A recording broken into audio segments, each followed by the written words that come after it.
¿Qué es lo que hemos logrado hasta este punto? En esta bimatrix o tabla de doble entrada hemos sido capaces de representar en forma estilizada la historia del dique, que involucra a los jugadores, sus estrategias disponibles, los desenlaces y las preferencias por sobre los desenlaces.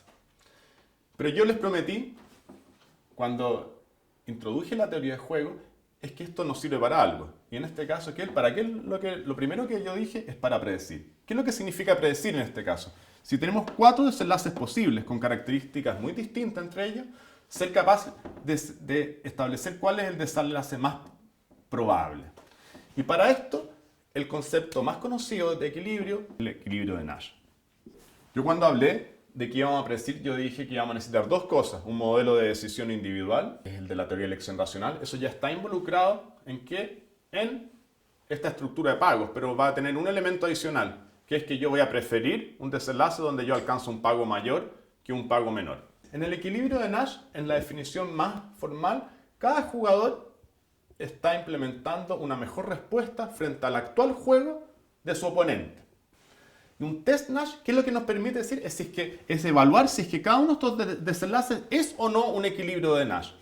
Y para eso, la definición básica, test Nash, no existen incentivos para la desviación unilateral. ¿Qué quiere decir esto?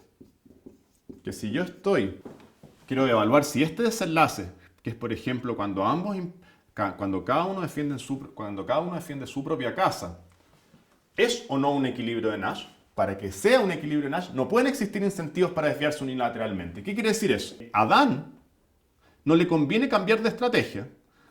Acá Adán está defendiendo su propia casa y Eva está defendiendo su propia casa. Tomando como dado que Eva está defendiendo su propia casa, ¿me convendría cambiar de estrategia? Entonces, en este caso, ¿qué es lo que ocurre? Yo, por ejemplo, estoy defendiendo Adán está defendiendo su propia casa y Eva está defendiendo su propia casa. Adán está percibiendo 20 puntos, ¿no es cierto? Recordemos que acá el primer elemento del par ordenado era la utilidad de A y el segundo elemento del par ordenado es la utilidad de Eva. ¿Qué es lo que yo puedo hacer? Cambiar mi estrategia. Decir, no, a ver, Eva está defendiendo su casa, pero ¿por qué no? Yo en vez de defender también mi propia casa, me voy a defender el pasaje. Y en este caso, ¿qué es lo que ocurre? Si yo me voy a defender el pasaje, cambio a 10, ¿no es cierto? Entonces la verdad es que disminuye mi nivel de utilidad. Entonces, ¿qué es lo que quiere decir eso? Que al menos para Adán no existen incentivos para desviarse unilateralmente. Pero para que esto sea un equilibrio de Nash, no basta con que uno de los jugadores no tenga incentivos para desviarse unilateralmente, el otro jugador tampoco puede poseer incentivos para desviarse unilateralmente. Entonces ahora pensemos esto desde la perspectiva de Eva. Eva está recibiendo 20 puntos, dado que Adán está defendiendo su propia casa. Ahora lo que nosotros podríamos evaluar es que si a Eva le conviene cambiar de estrategia dado lo que está haciendo Adán. Entonces, ¿qué es lo que significa esto? Movernos desde defender la propia casa a defender el pasaje. Y acá, pensemos en el pago que está haciendo Eva, que son 20 útiles. ¿Cuántos útiles voy a obtener si es que ahora paso a defender el pasaje? 10 útiles. Por lo tanto, Eva tampoco posee incentivos para la desviación unilateral. Entonces, ¿qué es lo que quiere decir? Es que este es efectivamente un equilibrio de Nash. ¿Los otros desenlaces son o no un equilibrio de Nash? Entonces, partamos por evaluar los desenlaces asimétricos. En este caso, partamos por evaluar el desenlace asimétrico donde es Adán el que está defendiendo el pasaje y Eva está defendiendo su propia casa. Pensémoslo desde la perspectiva de Adán. Adán está defendiendo el pasaje, está obteniendo 10 puntitos, ¿no es cierto? Y Eva está defendiendo su casa y está obteniendo 40 puntitos. Ahora, pero pensemos, ¿y Adán? ¿Qué pasa si Adán ahora cambia de estrategia? O sea, que sería pasar de defender el pasaje a defender su propia casa. Pasa de tener 10 útiles a tener 20. Por lo tanto, sí le conviene desviarse unilateralmente. Entonces, ¿qué es lo que hacemos? Rechazamos este equilibrio. Porque dado que Eva está defendiendo su casa, si yo estoy defendiendo el pasaje, a mí me conviene cambiar de estrategia, manteniendo como fija la estrategia de Eva. Tomamos como dado, Eva está defendiendo su casa y yo estoy defendiendo el pasaje. ¿Me conviene seguir defendiendo el pasaje? No, porque si me voy a defender mi casa, yo tengo un pago de 20 por sobre el pago de 10. Por lo tanto, tengo que eliminar este desenlace como un posible equilibrio de Nash. Vamos a eliminar este desenlace en forma análoga. Pero, ¿cómo lo vamos a ver? Porque en este caso es Eva la que tiene incentivos para desviarse. ¿Por qué? Porque acá Eva está obteniendo un pago de 10, dado que Eva está defendiendo el pasaje y Adán está defendiendo su propia casa. ¿Qué es lo que pasa si Eva cambia de estrategia? Pasa de obtener este pago de 10 a obtener un pago de 20. Entonces, este desenlace también nosotros lo eliminamos. Y nos queda este desenlace, que es un desenlace que yo todavía no he dicho nada respecto a las propiedades normativas, pero vamos a ver que este es un desenlace que resulta que a uno le tiene como buena, ¿no es cierto? Ambos defendiendo el pasaje, a cada uno entrándole poquita agua. Entonces, veamos, ¿es un equilibrio de Nash? Entonces, partamos desde la perspectiva de Adán. Adán está recibiendo un pago de 30. Entonces, ¿qué pasaría ahora si es que Adán cambia de estrategia? Es que yo paso de tener un pago de 30 a tener un pago de 40. Por lo tanto, sí me conviene desviarme. Entonces, este no es un equilibrio de Nash. Ya dijimos que basta con que uno de los jugadores tenga incentivos para desviarse unilateralmente para que esto no sea un equilibrio de Nash. Pero podemos hacer el mismo ejercicio, podemos también pensarlo desde el punto de vista de Eva. Eva, en este caso, está recibiendo un pago de 30, ¿no es cierto? Pero ella, si Eva cambia estrategia y va a defender su propia casa, va a pasar de tener 30 a tener 40. Por lo tanto, ella también tiene incentivos para desviarse unilateralmente. Y tenemos que eliminar este equilibrio, este desenlace como un equilibrio de Nash. Y acá, ¿qué es lo que hemos reducido complejidad? ¿No es cierto? Teníamos 4 desenlaces posibles.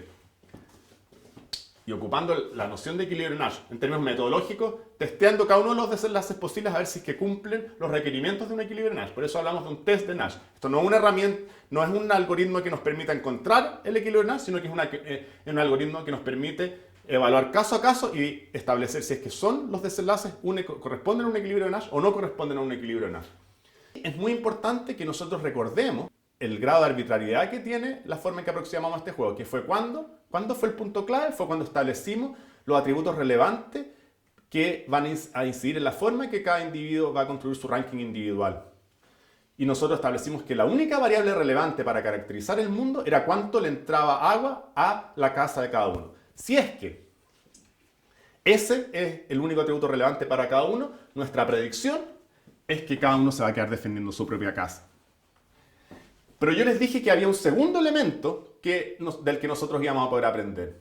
Que nosotros íbamos a poder aprender utilizando la teoría de juegos, que es el tema de la valoración. Pero acá hay algo que bajo cualquiera de las tradiciones de la filosofía moral, nosotros podemos establecer que este desenlace es más deseable que este desenlace.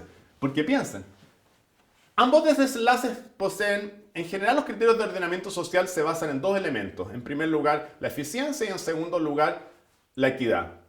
En términos de equidad, estos 2 desenlaces son iguales, por lo tanto podemos dejar de lado el tema de la equidad, ¿no es cierto? En ambos casos, la cantidad de agua que le entra a la casa a cada uno es la misma. Pero, en términos de la eficiencia, que es decir, cuánta agua nos entra, nosotros tenemos un desenlace en que nos entra bastante agua, que es cuando uno defiende la casa, cada uno defiende la casa, y uno en que nos entra muy poquito, que es cuando los dos defienden el pasaje. Entonces nosotros podríamos pensar que como sociedad o a este conjunto de vecinos le interesaría desplazarse desde este equilibrio, del equilibrio Nash, a un desenlace que no es un equilibrio. La pregunta es, ¿cómo lo hacemos? Y esa es la tercera forma que nosotros tenemos para aprender utilizando la teoría de juegos, que es lo que yo conocí como diseño mecanismo. Y en este caso, ¿qué es lo que podría hacer? Es establecer, por ejemplo, una multa a las personas que cuando se enfrentan a un desastre común dentro del pasaje, podría ser parte del reglamento, ¿no es cierto?, del pasaje, tienen que participar en la construcción del dique que está a la entrada del pasaje. Y si yo tuviera si la multa asociada a no comportarse de esa forma fuera lo suficientemente alta, tuviese el suficiente poder disuasivo, nosotros podríamos pensar que el equilibrio, considerando la multa del juego, es un equilibrio en que ambos defienden el pasaje. Pero para eso yo tendría que cambiar la estructura de pagos del juego. ¿Cómo? Introduciendo incentivos externos, que son los incentivos de la multa. La verdad es que el problema es más complejo que ese. El foco hasta acá es entender el mecanismo de predicción, pero también me interesa introducir las nociones de evaluación y las nociones asociadas al diseño de mecanismo, que es lo que hice un poco a partir de este ejercicio.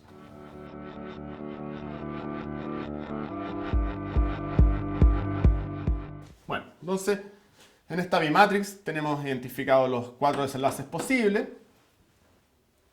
y utilizando la noción de equilibrio Nash establecimos que existe un equilibrio Nash único. Eso es algo que no ocurre en todos los juegos y este equilibrio Nash es aquel en que cada cual defiende su propia casa. ¿Por qué llegamos a esta predicción? Tomando como dado cuáles son los atributos que nosotros establecimos como relevantes para caracterizar el estado individual, ¿cuál es el problema? El problema es que existía un nivel de desalineación en términos de los objetivos de los individuos. Recordemos, el mejor de los mundos posibles para Adán era el peor de los mundos posibles para Eva. Está ahí, en el corazón de este equilibrio, que uno podría decir que es un equilibrio no del todo deseable, porque existe este equilibrio en que ambos individuos están mejor, está en ese nivel de desalineación a nivel profundo. Partiendo de la racionalidad individual, llegamos a un desenlace que en términos de racionalidad social, si es que existiera esa palabra, no es un desenlace que es razonable, ¿no es cierto? ¿Por qué? Porque existe un desenlace mejor. De hecho, Amartya Sen habla de rational fools, o sea, como individuos que son racionales pero tontos. ¿Por qué? Porque siendo racionales llegan a un desenlace que no es deseable para ellos. Pero ojo, nosotros llegamos a este desenlace porque asumimos que a los individuos lo único que les interesaba era la cantidad de agua que le entraba a la casa de cada uno. Si yo cambiara ese atributo y, por ejemplo, pensara que lo que le interesa a cada individuo es la cantidad que le entra de agua a mi casa y también la cantidad de agua que le entra al vecino, el equilibrio de ese juego sería que ambos fueran a defender el pasaje. Entonces, un escenario en que cambiamos la estructura de motivaciones puede tener un desenlace que es más deseable desde la perspectiva de la eficiencia. Pero eso lo vamos a analizar en otra clase.